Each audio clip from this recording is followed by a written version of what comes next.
The California Housing Partnership reports that during the second half of 2023, rents dipped. Good news for renters, but is it good enough? More details on how significant of a dip this was and what to expect in 2024 if you're a landlord or a renter. Here's a headline for you. National sales down in April 1.9% and down year over year 1.9% as well. This is really interesting. Inventory is slowly gaining nationally, yet sales are retreating.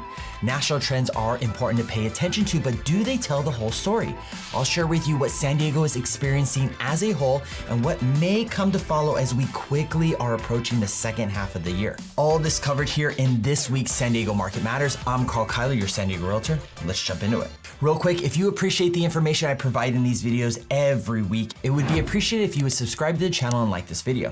And if you're thinking of selling or buying anywhere here in San Diego, check out the link I have in the description below where you can schedule a meeting with me so we can discuss your goals and how I can help you achieve them. Now, on to the good stuff. The California Housing Partnership reported that San Diego average rents for a 2-bedroom reached a high of $2,530 in Q2 of 2023. But shortly after, rents trended downwards in both Q3 and Q4 of 2023, finishing off at $2,479. Only a slight decrease, but it could be the starting trend to a stabilizing rental market here in San Diego. And though this was a slight decrease, keep in mind that rents are still higher than they were 1 year earlier at the end of 2022.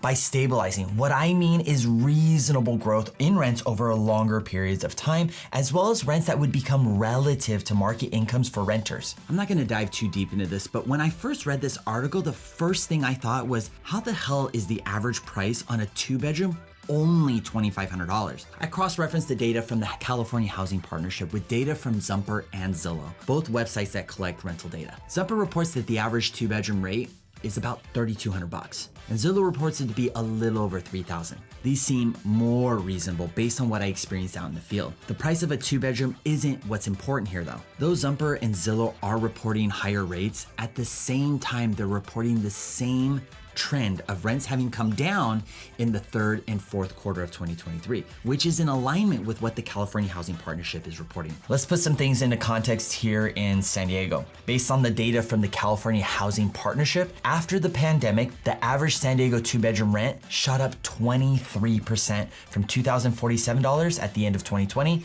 to last year's peak of $2,530. Though we have rental increase limits, aka rent control, not to exceed roughly 10% a year, typically a landlord doesn't seek to raise rents every year unless they're trying to price out a renter to move out. Many landlords raise rents minimally every few years to retain the renter for a longer period of time and to avoid having to incur the reno costs that come after every renter moves out. For example, painting the interior of a 2-bedroom can easily run you $4,000 to $5,000. Now let's connect the dots here from rents to income. A San Diego household needs to make over $99,000 a year, otherwise they're spending upwards of 30% of their income on rent. And mind you, that is gross income, not the actual take-home part. So you can imagine after taxes, rents are taking up a significant portion of a household's income. And get this, to make that kind of income, to keep your rent roughly around 30%, a household has to make 3 times the minimum wage. So for all you parents out there that cannot wait for your kids to move out after high school,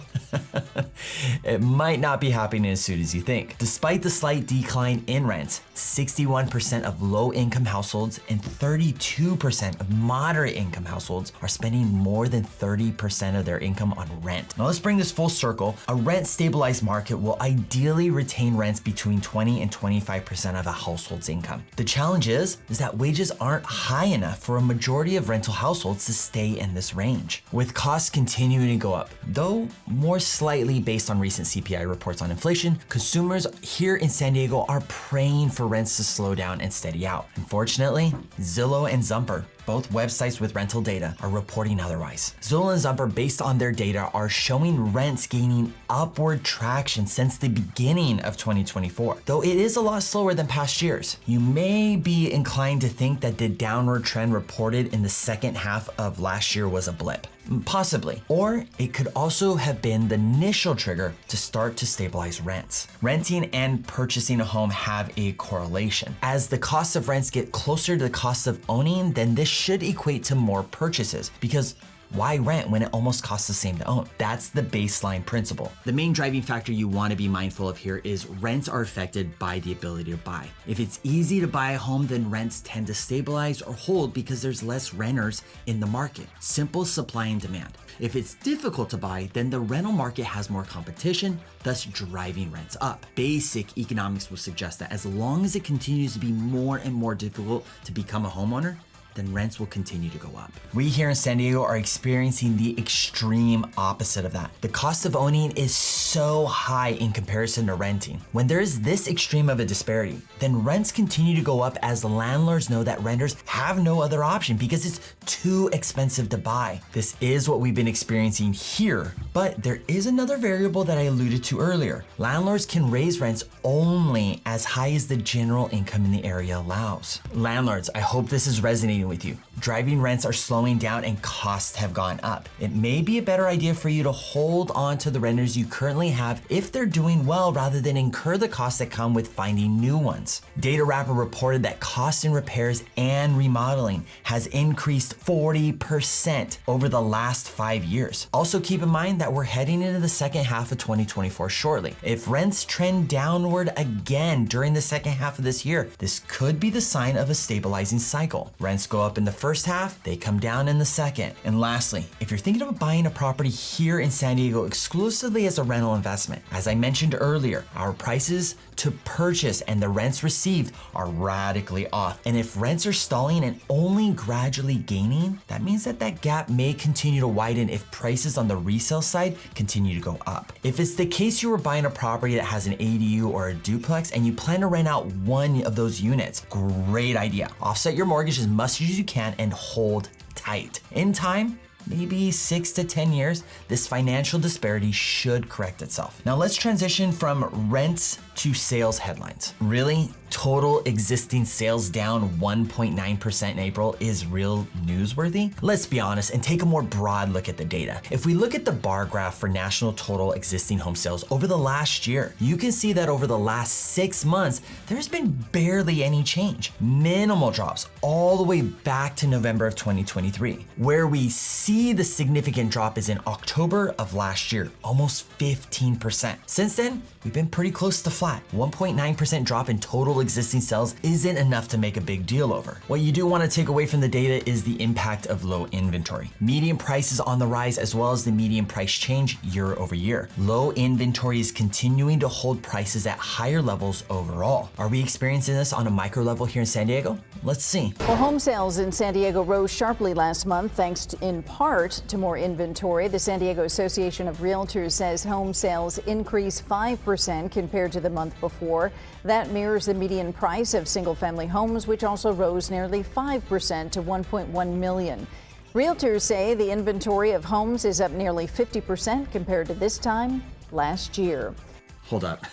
Did she just say prices rose due to inventory going up? That sounds a little funky. If inventory goes up, prices typically have an inverse relation, meaning they should go down or at the very least stall. If prices continue to go up despite inventory going up, this helps us to gauge the outstanding demand for housing here in San Diego. Clearly, it's not about people sitting on the fence waiting the market out, either for rates to drop or for the market to go down. The fact of the matter is that there just isn't enough homes to sell to everyone that wants to own. What has changed is the excessive demand to own, and this has been hindered by interest rates as well as affordability. Inventory has continued to grow since breaking 3,000 homes on the market back in April. At the same time, new listings recently sold, pending sales, and the median home price are either up or sustaining. What can you take away from this? I've mentioned this in the past. As we gain more and more inventory, we're going to approach an inventory-friendly market, meaning buyers will have more options to choose from with every week. About 2 weeks ago, I was showing a buyer of mine. I showed him 4 homes on Saturday, and we realized he didn't like any of them. We ended up upping his price point by 50 grand and went out on Sunday and previewed 4 more. The following Monday, we submitted an offer on a property that had no competing offers. My client got to preview 8 properties in a single weekend. This is a perfect example of inventory friendly. The conversation I'm having with buyers right now is around this very topic. If we don't find the right home this week, let's look again next week and the weekend after until we get the right one. Buyers are getting their options back. Now, this doesn't mean prices are coming down.